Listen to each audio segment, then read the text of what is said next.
de Cristo reanima tu amor. No sé, a mí me gusta mucho, bueno, siempre, me encantó estudiar la Biblia.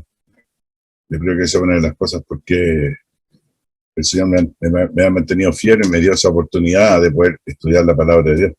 Es que es tan interesante, había, por ejemplo, estudios que hacíamos con algunos hermanos, algunos años atrás, hasta las 1 o 2 de la mañana estudiando. Pero es interesante, ¿saben por qué? Porque dice que la fe viene por el oír, y el oír por la palabra de Dios. Y tú te vas enriqueciendo, va creciendo tu fe, tu confianza, tu seguridad, etcétera. Y te da también la posibilidad de mantenerte fiel, ¿verdad?, a lo que el Señor revela. Así es que siempre es una bendición. Para mí, primero para mí la bendición, y luego la bendición que el Señor también les quiere dar a ustedes por lógica, ¿no? Pero es interesante siempre el estudiar la palabra de Dios. Ustedes saben que a través de los siglos se ha hablado tanto de María, se ha hablado tanto del nacimiento de Cristo, del pesebre, la Navidad, en fin, se especula de tantas cosas, digamos que al final el 80, el 90% es pura tradición, es pura, como les dijera, especulación de la gente, y está todo lleno de ignorancia, de falsedades, de superstición, de paganismo, y donde se han mezclado todas las cosas, ¿no? Y es interesante que podamos nosotros apreciar eso.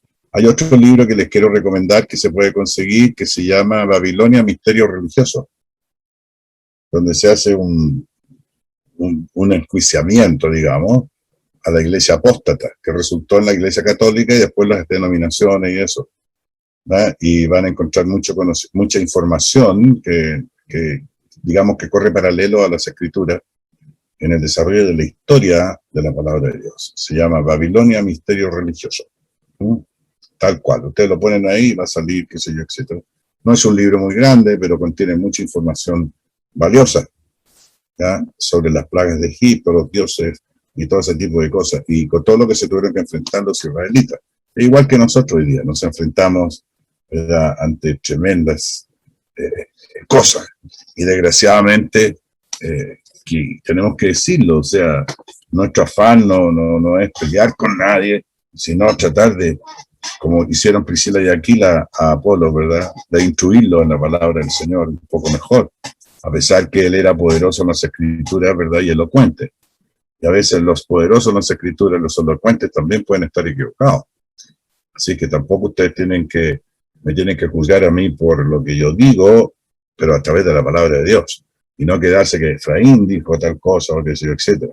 Bueno, sí, me pueden citar si es que yo estoy diciendo la verdad y algo así, pero no para apoyar alguna cosa que ustedes piensan que no esté correcta. Bueno, vamos a retomar Lucas en el capítulo 1, versículo 39. Terminamos en la conversación de María con el ángel, ya, y dice que he aquí la sierva del Señor, hágase conmigo conforme a tu palabra. El ángel se fue de su presencia. La frase hágase conmigo conforme a tu palabra es una frase muy interesante desde el punto de vista de la convicción y del compromiso que tenemos con el Señor. No podemos decir, qué sé yo, reclamando al Señor que cambie su voluntad. El otro día yo compartía con ustedes un versículo que dice aquí: para el Señor no hay nada imposible, ¿ya? Porque no hay nada que se oponga, que no pueda ser como Dios quiere, qué sé yo, etcétera, porque nada hay imposible para Dios, ¿no es cierto?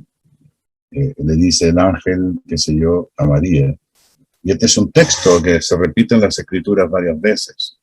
Bueno, pero no hay nada imposible para Dios en sus propósitos y planes. No que nosotros pongamos en una especie de obligación a Dios con algo que nosotros estamos pidiendo, o, por ejemplo, alguien que está enfermo de cáncer puede decir, usted le puede decir, no, pero mira, vamos a orar al Señor porque no hay nada imposible para Dios. Bueno, se podría decir en un sentido, pero a veces esas cosas no están en el plan de Dios, sino que son consecuencias de la misma naturaleza humana, de enfermedades contagiosas, de enfermedades congénitas, o de otro tipo de situaciones. Por ejemplo, sufrir persecución o qué sé yo, problemas sociales de los gobiernos de los hombres, ¿ya? Y vamos a sufrir las consecuencias, desgraciadamente, y ahí tenemos que estar firmes hasta el final, hasta rendir la vida si es necesario. Pero es lo mismo, la frase esa de que he aquí, hágase conmigo conforme a tu palabra. Debiera ser lo que nos anima a nosotros en estas clases también, que se haga con el Señor, ¿verdad? Conforme a lo que está escrito, ¿ya? Porque vamos a conocer la mente de Dios conociendo la palabra de Dios. Cuando nosotros nos referimos, estamos estudiando la palabra de Dios, estamos diciendo que estamos estudiando la mente de Dios, lo que Dios ha hablado, lo que Dios ha revelado. Vamos a conocer lo que Él quiere para nosotros, cuáles son sus propósitos en nuestras propias vidas y en los planes que Él tiene para todos nosotros, y las bendiciones que Él ha prometido.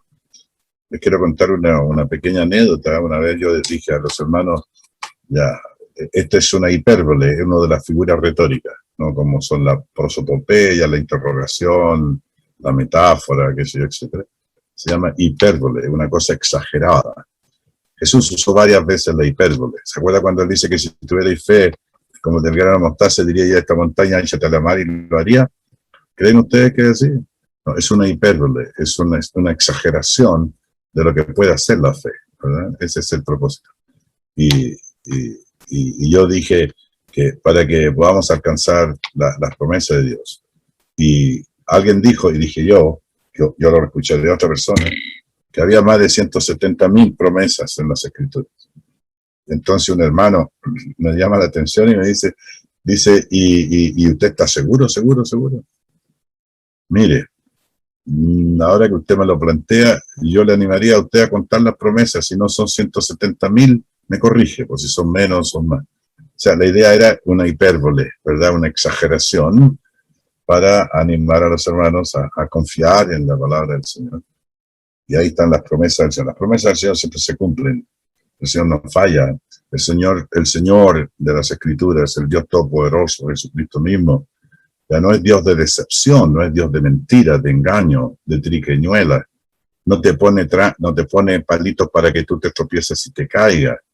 ¿Ya? Dios no es así el Dios el Dios verdadero. ¿Ya? El Dios verdadero es uno que siempre te va a decir la verdad y los propósitos que Él tiene para contigo y para que aceptemos esos términos y condiciones que Dios nos pone en nuestra mente para que podamos recibir las bendiciones de Dios. Y acuérdense de otra frase también, que es muy importante, que toda obediencia a la palabra de Dios viene acompañada de una bendición. ¿Vale? Eso no lo olviden jamás. No lo olviden jamás. Y el Señor va a ir contestando de distintas maneras, usando incluso a las personas del mundo, a la sociedad, a los familiares, a nuestros amigos, a nuestros hijos cuando eran niños también, o pequeños. Y es así. Bueno, leamos lo que comienza en el verso 39. Y quiero llamar la atención a ustedes para que estén bien presentes. Fíjense ustedes que en el libro de Lucas se trata de la anunciación de María a María, la anunciación primero a Zacarías y a Elizabeth, luego a María y a José. Y luego viene el relato del nacimiento, ¿verdad? ¿Cómo se llama? Del Bautista. Y después viene el nacimiento de Jesús. ¿Por qué creen ustedes que el escritor Lucas se tomó esas tres cosas, ¿verdad? Tan fundamentales y tan claras y tan importantes en las Escrituras? No es que él está tratando de contradecir cosas o de que se choquen, sino para poner en contexto cómo era el plan de Dios y pone a los personajes y a los individuos con el propósito hasta que se manifiesta nuestro Señor Jesucristo. Y eso es escribírtelas por orden, oh excelentísimo Teófilo, para que seas bien instruido en la verdad. En otras palabras, hay un propósito en el escritor y hay un propósito en el espíritu que inspiró a ese escritor para hacerlo de esa manera, para que como estamos haciéndolo ahora, todos seamos edificados correctamente y pongamos las cosas en contexto, ¿verdad? Y vamos comparando, ¿verdad? Y vamos viendo cómo las cosas las hace el Señor y siempre y bien. Dice el versículo 39, ¿ya? Dice que en aquellos días, levantándose María, fue deprisa a la montaña, a una ciudad de Judá. Judá habían varios pueblitos, ¿ya? Y había muchos lugares en la montaña. No podemos saber exactamente a cuál de la ciudad, él no lo menciona. ¿Ya? Se ha especulado mucho que puede haber sido, no sé, por cualquiera y tampoco eran ciudades así fortificadas ni nada, sino que eran más bien como villas, ¿ya? Como territorios poblados, donde la gente vivía y de acuerdo al número de habitantes se organizaban de acuerdo a las necesidades que ellos tenían. Pero a veces tenían sinagoga, casi en todas partes había una sinagoga, pero también se organizaban, ¿verdad?, como una sociedad civilizada, de acuerdo a la cultura de entonces. Y dice a la montaña. Se cree que ya estaba ahí en las montañas de Judá, ¿no?, que rodeaban el cordón de montaña. Cuando hablamos de montaña nosotros, ellos también hablan de cerro, porque nosotros pensamos que la montaña es las montañas de, por ejemplo, de los Andes, ¿verdad?, los Alpes suizos, los Apalaches, o qué sé yo, etcétera, ¿no? Pero está hablando de todo cerro que tiene 1500, 2000 metros de altura, o un poco menos. Por ejemplo, aquí en Quillota se llama el cordón de Pocochái, ya que comienza, ¿no es cierto?, en el vértice que se produce en el Naranjal y llega hasta el Cajón de San Pedro. Después viene, ¿no es cierto?, las montañas del cordón de Limache, ¿verdad?, que parte en Limache, ¿verdad?, y termina ya en Quilpué, cerca del ¿cómo se llama?, del estero Marga Marga, y se entra en Viña. Entonces, claro, Chile es un país de montaña. ¿Se acuerdan ustedes los valles transversales y las montañas que lo cruzan? Cuando ustedes van a Santiago tenemos que cruzar, ¿verdad?, la montaña que termina que comienza prácticamente en las Chilcas, ¿verdad?, y termina y cae en colina. Y todo eso se llama, todo eso donde está Montenegro, se llama el cordón del cerro, uy, se me va en estos momentos. Bueno, pero si ustedes han viajado a la quinta región o a Quillota, por ejemplo, tú puedes ver un sol precioso, ¿verdad? Y cuando subes, vas subiendo, qué sé yo, y llega a la altura de Montenegro, y empiezas a bajar por la cuesta de las Chilcas y caes al valle de Yayay, por ejemplo. Ahí tú ves otro cordón, otra cosa, y está nublado, ¿verdad? Y cuando sales de la calera y te metes, que si entras en la cruz y se abre otro valle, ¿verdad? Entonces, siempre la gente también por seguridad vivía cerca de las montañas, porque tenían acceso a pequeños vertientes de agua. Acuérdense ustedes que las montañas son los reservorios de agua de la tierra, ¿no? Cuando llueve, el agua baja en la montaña y va buscando su cauce, y a medida que se empapa, y a medida que no va lloviendo, y va bajando el agua, va bajando el agua, va bajando el agua. Por eso a veces no hay nieve, pero igual sigue el agua filtrando a través de la montaña. En las Islas Canarias se ve mucho eso porque es de origen volcánico, las 7 islas del archipiélago canario en España, que está ahí en el Atlántico, más o menos como a 120 millas del Sáhara Oriental y de Mauritania. Yo viví en las Islas Canarias y ahí el agua filtra y hacen unos túneles al nivel del mar sobre las montañas para que todo el agua que estila a través de esos reservorios sirva para ser acumulado por el pueblo. Ahora con la tecnología desalinizan el agua de mar y tienen todo lo que ellos necesitan. Digo todo eso para que no entremos en especulaciones cuando la Biblia no lo dice. En algún lugarcito por ahí, ¿verdad?, cerca de Judá, en las montañas de la ciudad, ¿cierto?, una ciudad de Judá, o sea, de la tribu de Judá. Recordemos nosotros que en los tiempos de Jesucristo ya habían sido fieles al reino digamos, a la promesa de Jacob, como se dice, ¿no? La bendición a Jacob, o cuando se habla de Sión y se hace mención a Jacob como sinónimo de Judá. Eran 2 tribus, Judá y Benjamín. Y ahí está la capital de la verdad, la capital, digamos, no solamente religiosa, sino que también intelectual y económica del pueblo de Israel, que era Jerusalén. Había 4 centros mundiales, está Jerusalén, Atenas, Roma, Alejandría, ¿verdad?, que eran centros culturales de la época, y donde se les reconocía que habían sabios y pensadores. Se cree que el 60% de los asesores de los senadores y de los gobernadores romanos eran todos de origen judío. Los judíos siempre han tenido mucha influencia, incluso en Chile, en Argentina sobre todo, son muy potentes. También en Brasil son muy potentes, en Estados Unidos ni hablar, porque ellos son los que manejan todas las cosas, que se parece que tiene esa virtud.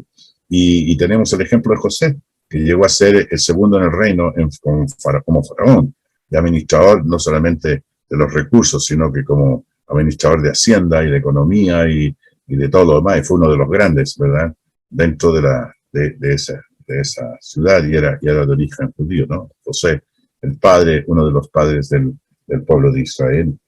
Entonces, de eso estamos hablando, no estamos hablando de un pueblito de mala muerte o de gente que son muy ignorantes porque están en las montañas. Cuidado con eso, porque a veces los grandes hombres son de pequeñas ciudades. Si ustedes piensan en Gabriela Mistral, en Pablo Neruda, en Abraham Lincoln, qué sé yo, o Winston Churchill, eran todas personas que se habían originado en pueblitos insignificantes, ya casi sin renombre, ¿ya? Y fueron grandes personas. Lo mismo pasa, digamos, con los grandes filósofos griegos y también con los grandes estudiosos de toda la humanidad. Siempre han sido, de lugares remotos. ¿Se acuerdan la actitud? ¿Se acuerdan que tuvo Natanael cuando Felipe y que ya le habían hablado de Jesús, ¿verdad? Cuando Pedro y Andrés, Pedro llamó a Andrés su hermano y Andrés le dijo a Felipe y Felipe le dijo a Natanael. ¿Y qué es lo que fue la respuesta de Natanael? Era muy bueno, Natanael era una muy buena persona, muy amable, pero tenía ese prejuicio, pero era un prejuicio malentendido. Y le dice de Nazaret, Jesús de Nazaret, y él dice, ¿saldrá de Nazaret algo bueno? ¿Saldrá de Panamá algo bueno, Ivonne? ¿Saldrá algo bueno de Puente Alto?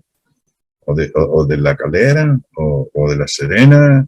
¿O de San Fernando? ¿O ya pueblos pequeños, que se etcétera? No, eso no tiene nada que ver, ¿no es cierto? Tiene que ver con el mensaje y cómo el mensaje opera en las personas para exaltar la palabra de Dios. Bueno, y dice que entró en casa de Zacarías y saludó a Elizabeth. El libro de ¿cómo se llama? Nosotros leímos antes, dice que también esto le pasó a tu parienta Elizabeth. ¿Se acuerdan? Bueno, se cree que siendo ellos de origen levita, ya estaban, digamos, unidos, ¿verdad? Eran medios parientes, primos como en cuarto grado, quizá tercer grado, ¿ya? Y vino a Elizabeth. Elizabeth había contado su experiencia a todos sus familiares y parientes, quizá un poco medio no tan lejanos, pero no tan cercanos, ¿verdad? Y entonces María encuentra refugio en esa montaña, encontrándose embarazada por el Espíritu Santo, que él la iba a creer. Luego, cuando nace Jesús, vamos a entrar en otro terreno, en el terreno de ya cuando María ya nace, cuando ya va a nacer, ¿verdad? Como también el ángel interviene, ¿verdad? En la persona de ¿cómo se llama? De José, bueno, cuando nace Jesucristo, ¿verdad? Y José dice que quiso dejarla secretamente y todo lo demás, y eso, porque está en su derecho. Acuérdense que está desposada. Desposada significa unida en vínculo matrimonial por leyes civiles, pero sin celebración del vínculo, que era ya entrar como marido y mujer, o sea, consumar el matrimonio. Por eso el ángel, cuando la gente dice que no, que casarse no importa, que Dios lo aprueba igual, no, señor. Porque fíjense ustedes que José dijo, no quiso dejarla, no quiso incriminarla, porque tendrían que matarla, porque estaba embarazada antes que se casara, ¿no es cierto? Y él no la había tocado. ¿Y cómo iba a ser su mujer entonces si no está en unión, en vínculo matrimonial? Quiere decir que si dos se unen y firman la libreta de civil y le dan, ¿no es cierto?, están unidos, pero no celebran aún el matrimonio, están unidos, digamos, civilmente, legalmente delante de Dios y de la sociedad, son marido y mujer, ¿verdad? Son marido y mujer. Porque luego el ángel le dice a José en sueño, no temas recibir a tu mujer. ¿Por qué le dice tu mujer si no la había conocido? No se había consumado el matrimonio. No, es que el matrimonio, para que exista legalmente, no tiene necesariamente que consumarse. Ya es la culminación de la unión matrimonial, por eso se dice desposada. Y desposada implica legalmente desde el punto de vista rabínico, desde el punto de vista de la ley, desde el punto de vista incluso en Chile, está unida en matrimonio. Hay personas, por ejemplo, que se han casado por poder. ¿Ya? Se usaba mucho en los años antiguos, se casaban por poder, ¿verdad? Pero en el intertanto se moría uno de los cónyuges, pero sin conocerse físicamente, sexualmente. Y sin embargo, se les reconocía como marido y mujer. Y así, eso de las herencias y los bienes que la persona tenía y todo, ¿no? Parece medio complicado, pero Dios no es complicado, Dios es muy claro. Lo que no acepta Él, ¿verdad?, es que seamos promiscuos o que cometamos algún grado sexual ilegítimo, ¿ya? Por eso el matrimonio es una institución divina, regulada por leyes divinas. ¿Ah? El matrimonio es una institución divina, regulada por leyes divinas. Es la columna que sostiene la sociedad. Y cuando se rompe esa armonía, ¿verdad?, entonces estamos como estamos. Acuérdense ustedes que el matrimonio ya no es otra cosa que la unión civil entre los padres y los padres del novio y la sociedad toda, ya, en que dos personas van no solamente a vivir juntos, sino que van a hacer un matrimonio. Y van a hacerlo como dice el Señor, dejará el hombre a su padre, a su madre, y se unirá a su mujer, y los dos serán una sola carne.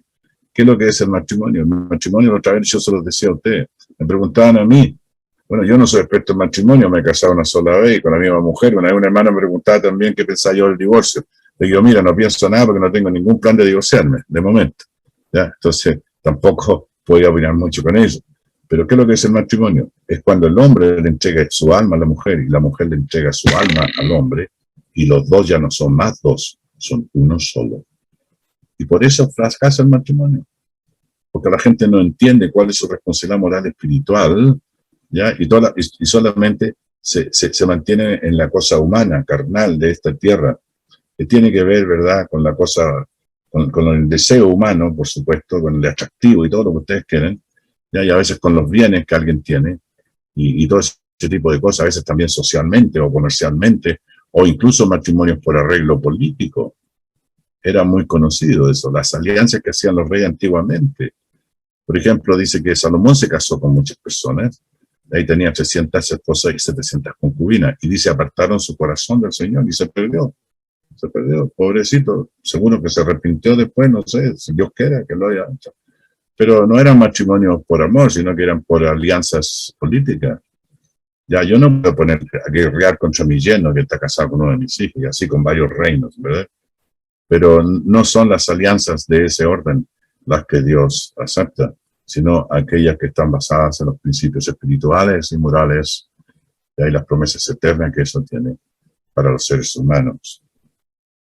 Y dice entonces que en estas circunstancias, pues mira tú, a Elizabeth le pasó lo mismo que a María, ya me ha explicado lo mismo, que dos mujeres que eran una era estéril, la otra era virgen, y en los dos se hizo un milagro, uno por medio de leyes naturales, el otro por medio de la intervención divina. Y aconteció que cuando oyó Elizabeth la salutación de María, la criatura saltó en su vientre y Elizabeth fue llena del Espíritu Santo. Claro, ¿cómo no? Dios estaba obrando directamente. Hoy día la gente dice también, no, que tenemos primero que ser bautizados por el Espíritu Santo para tener la señal de que somos salvos. Eso no funciona de esa manera. Dios ha funcionado no en forma general, sino en forma muy selectiva y circunstancial de acuerdo a los planes y propósitos que Él tiene. Y en este caso tenía propósitos con Elizabeth en cuanto a su hijo y con María en cuanto a su hijo, incluyendo a su marido, por supuesto, y a su matrimonio y su familia. Entonces, ¿a qué llegamos? Llegamos que cuando Dios actúa directamente, ¿ya? Dios no actúa en todas las personas que están embarazadas, que alguien le saluda y va a saltar el niño en su vientre. Tenía ya como 6 mesecitos ya el chiquillo. Y miren ustedes qué hermoso, ¿no? Saltó en su vientre y pataleó y fue llena del Espíritu Santo.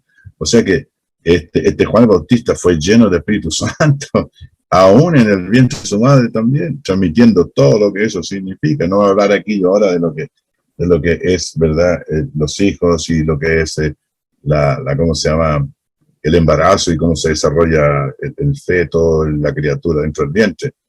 pero incluso la palabra es muy fuerte. Dice, ojalá hubiese sido, dice Job, un abortivo en el vientre de mi madre. O sea, cuidado con eso, porque hoy día, pues toda la gente quiere hacer lo que quiere, ¿no es cierto? Las mujeres con esto del feminismo, y yo no me gusta ni el feminismo ni el machismo, que la mujer sea mujer y el hombre hombre, y respondan a sus características y a su responsabilidad moral y espiritual que tienen con Dios. Pero hay gente que no le importa ninguna de esas cosas, y están abogando por derechos que no tienen y que Dios no autoriza, como el matrimonio de hombres con hombres, mujeres con mujeres, tampoco. Dios no acepta eso. Eso es una aberración y contaminación, dice la Escritura.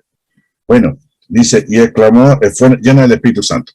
Entonces el Espíritu Santo no llega a cualquier persona, sino cuando Dios tiene propósitos y tiene planes. En el caso de los apóstoles fue para ellos directamente, de una manera muy especial y todo lo demás. Y cuando habían dones, también el Señor permitía tales cosas. Pero no era una cuestión, qué sé yo, como que todo el mundo tiene que ser lleno del Espíritu Santo. Dice que empezamos a tener comunión con Dios cuando aceptamos los términos y condiciones de Él y recibimos el don del Espíritu Santo, que es la salvación. No es que recibamos un don especial o una figura o que sintamos algo o que hablemos en lengua, chavalay, chavalay, chavalay y cosas por el estilo, una sirigonza, ¿verdad?, que nadie entiende, porque dice Pablo que las lenguas son idiomas. Dice, prefiero hablar 2 o 3 palabras con entendimiento que 10.000 sin entendimiento. Y si alguien habla en lenguas, porque hay extranjeros presentes, ¿verdad? No tendría ninguna razón, a menos que Juanito, y no sé si alguien más habla inglés ahí en la pantalla, yo me pusiera a predicar en inglés, ¿qué propósito tendría? Ninguno. Solamente que yo me showing off, como dicen en inglés, que me querría lucir yo hablando con ustedes en inglés. ¿Y qué propósito tiene? Si todos somos de habla hispana, hablemos en español. Y seguramente el Señor hacía muchos milagros de esa manera también. Pero no es que una persona va a ser llena del Espíritu Santo por una cosa que está prometida a todos. No, Señor. Hay cosas bien puntuales. Y aquí se da un evento en que cuando María dice eso, dice que fue lleno este chiquillo que tenía en su vientre, ¿ya? Y dijo, bendita tú entre las mujeres y bendito el fruto de tu vientre. Bendita entre las mujeres no es la primera vez tampoco que se menciona, ¿ya? Bendita entre las mujeres por la clase de hijo, por las circunstancias, por el plan de Dios. ¿Cómo voy a tener un hijo yo si soy virgen? ¿Y cómo voy a tener un hijo yo si soy vieja? Estoy seca, estoy muerta, y mi marido también. Y sin embargo estoy embarazada y tengo un hijo. Y ahora tú, a ti también. Y el mismo ángel, y las mismas circunstancias. Dios interviene directamente cuando Dios tiene propósitos. Y Él puede usar milagros, puede hacer milagros. A veces suspendiendo la ley natural y a veces permitiendo a la misma naturaleza desarrollar un milagro de Dios. Cosa que pasó con Elizabeth, pero no así con María. Así que si ambas habían tenido la experiencia de la presencia de Dios mismo, ¿no es cierto?, a través de un ángel, en que le menciona eso, ya eran personas que habían sido separadas, ¿verdad?, ungidas por Dios, pero aquí se manifiesta que estaban llenas del Espíritu Santo. El Señor permitió eso. ¿Para qué cosa? Para que ese testimonio fuera fuerte, no solamente en la convicción de Elizabeth y Zacarías, sino en el caso de María y José, y para nosotros también. Mire lo que dice, bendito entre las mujeres y bendito el fruto de tu vientre. Más adelante, en una predicación, una mujer en la multitud le grita a Cristo, bendito el vientre que te trajo y los pechos que mamaste. ¿Y cuál es la respuesta de Cristo? Dice, más bienaventurados son los que oyen mi palabra y la hacen. Fíjense ustedes la grandeza y el amor del Señor, ¿ya? Su entrega, su mensaje, el mensaje de Dios es un mensaje, no es un mensaje diluido, no es un mensaje oscuro, no es un mensaje gaseoso, así medio extraño, como una especie de halo de algo. No es así. Dios hace las cosas y cuando las hace bien. Y entonces dice, ¿por qué? Y dice algo ella, ya llena del Espíritu Santo, dice, ¿por qué se me concede esto a mí? Que la madre de mi Señor venga a mí. Hermanos, fíjense ustedes la actitud que tiene Elizabeth, la madre de mi Señor. La superioridad de Jesús sobre Juan el Bautista es evidente, ¿verdad?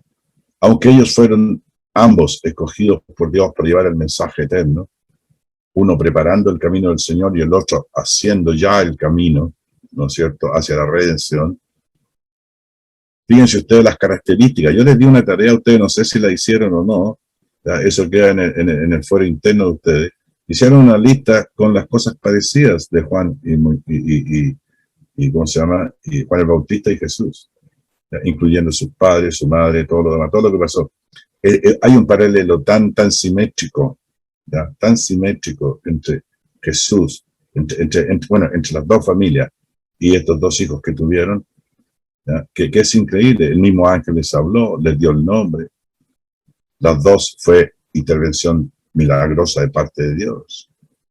Eran varones, no se habían hecho una mamografía para saber, una ecografía para saber si eran niña o niño, y sin embargo el Señor les dice, les da el nombre, predican el mismo mensaje, ¿se acuerdan? Ambos predicaron arrepentidos porque el reino de los cielos se ha acercado. Ambos murieron por la causa que creían, ¿verdad? Ambos eran solteros.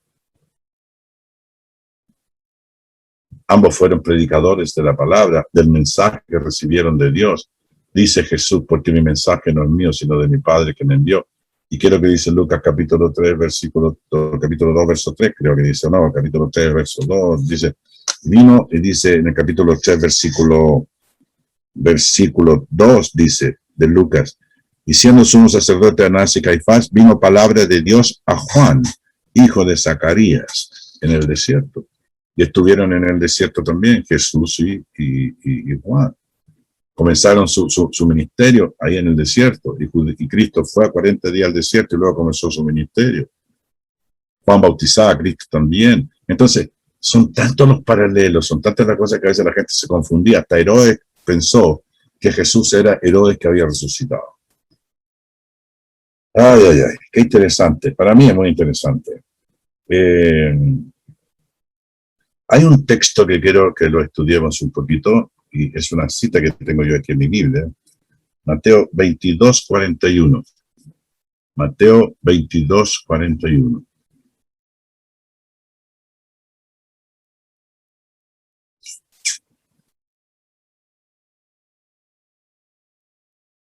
Ok, vamos a leer.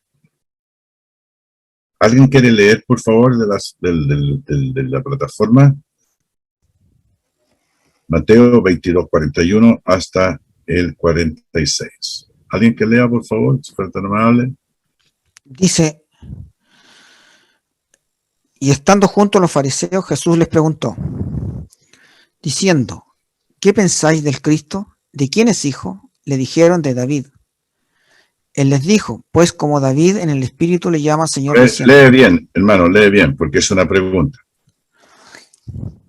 43. Él les dijo, pues como David en el desierto le llama Señor. No, es una pregunta, dice. Pues como David en el Espíritu le llama Señor diciendo, dijo el Señor a mi Señor, siéntate a mi diestra hasta que ponga a tu enemigo por estrado de tus pies. Es una pregunta. Verso 45. Pues si David le llama Señor, ¿cómo es su hijo? Y nadie le podía responder palabra, ni osó alguno desde aquel día preguntarle más. Disculpen que yo interrumpa, pero si no lo leemos con preguntas, nos podemos confundir, ¿no es cierto? Porque, pues, ¿cómo dice usted que dijo David? Y bueno, ¿y cómo entonces David, en el Espíritu, le llama Señor diciendo, dijo el Señor a mi Señor? ¿Qué Señor? ¿A cuál Señor? El Padre al Hijo. Entonces, ¿de quién es hijo? Jesús, de Dios. Siéntate a mi diestra hasta que ponga a tus enemigos por estrado de mis pies. Ahora, pues si David le llama al Señor, ¿cómo es su hijo? No, Cristo es el Hijo de Dios. Cristo es Dios. Se sentó a la diestra del Padre Todopoderoso. O sea, aquí hay una profundidad tremenda. Entonces, cuando Elizabeth declara y le dice, ¿por qué me concede esto a mí, la madre de mi Señor, que venga a mí? El Señor de David era Jesucristo, y el Señor de Elizabeth, Jesucristo. Y el Señor vuestro, de ustedes, es Jesucristo. Mi Señor es Jesucristo. Jesucristo, el Hijo de Dios. Dice Jesús en muchos textos, si no creéis en mí, ¿creéis en mí qué cosa? Que soy el Hijo de Dios. ¿Se acuerdan cuando Jesús dice en Juan 18, dice, no, sí, por ahí dice, porque si no coméis mi carne y bebéis mi sangre, no tendréis vida eterna, pero el que come mi carne y bebe mi sangre tiene vida eterna. ¿Ya? Y en el libro de Juan está la respuesta, en el mismo libro está la respuesta. En Juan, busquen conmigo, por favor, capítulo 6. Juan, capítulo 6. Busquen, por favor, Juan, capítulo 6.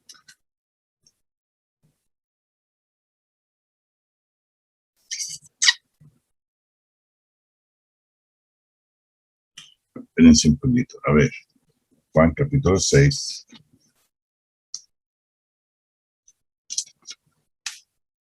Ya, cuando Jesús dice, porque el que come mi carne y bebe mi sangre, ¿no es cierto?, tiene vida eterna.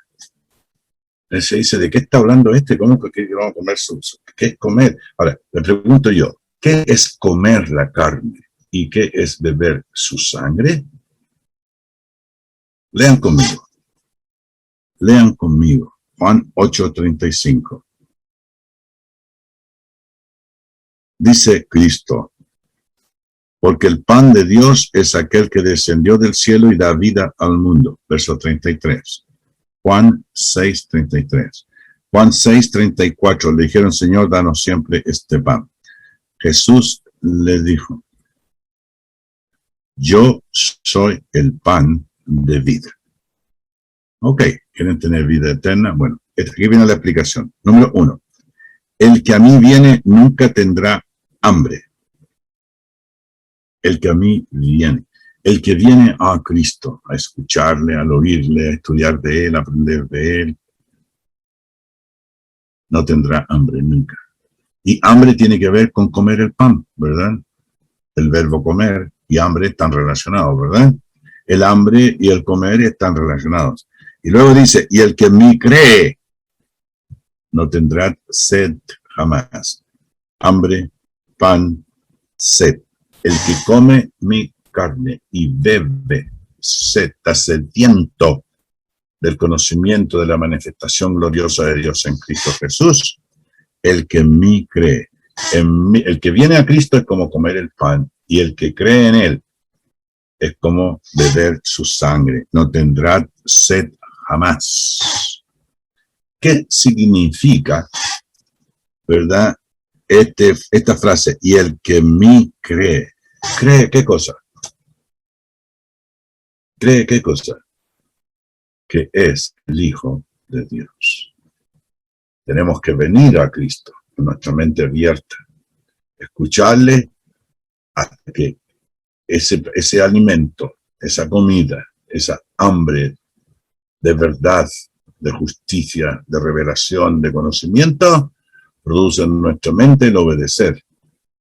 Cuando nosotros estamos dispuestos para confesar que Jesucristo es el Cristo, el Hijo de Dios.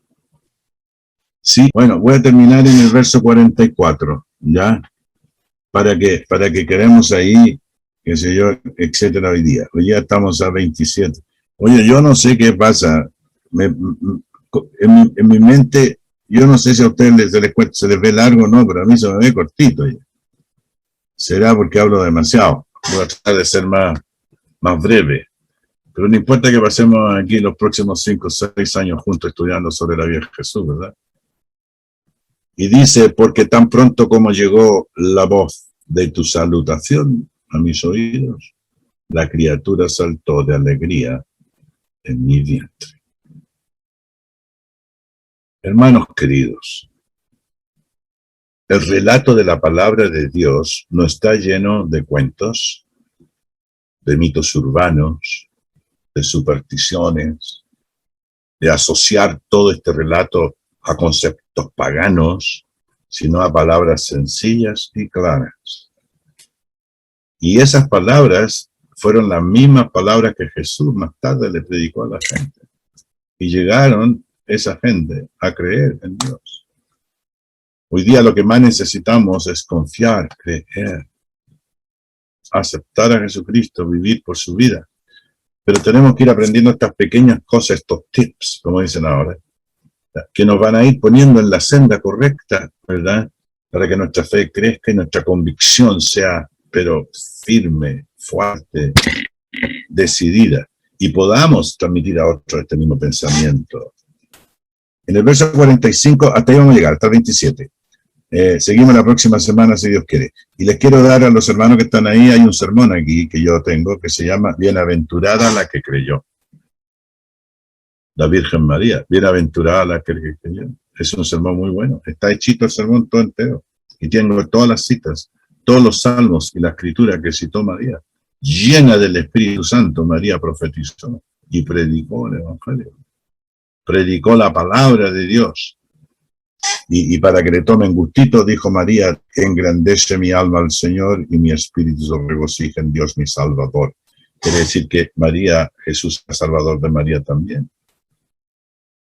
Entonces eso nos va también a dilucidar un montón de temas que no tienen que ver con María, el mito de María, o cómo han denigrado a María, ¿verdad?, enseñando doctrinas falsas.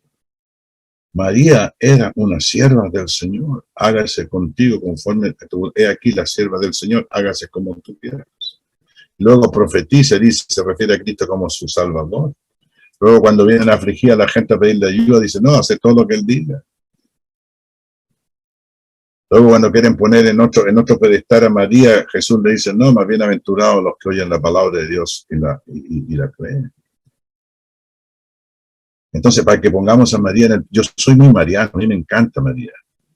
Pero desde el punto de vista bíblico, desde el punto de vista de la verdad, Dios quiera que todas las hermanitas que están aquí puedan ser como una María. Y yo como un José, ¿verdad? Sumiso al Señor también, amante de su esposa, y obediente y protector de su mujer y de su hijo. Tiene que ser una bendición muy grande. A veces nosotros pintamos todas estas tradiciones, todas estas cosas, todos estos cuentos, ¿verdad?, que no tienen ninguna base bíblica en ninguna parte de las Escrituras. Al contrario, cuando yo aprendo de María exactamente lo que dice las Escrituras, entonces yo amo a la mamá de Jesús y siento compasión por ella. Cuando uno de los profetas les dice, una espada traspasará tu misma alma. ¿Qué significa? ¿Qué significa?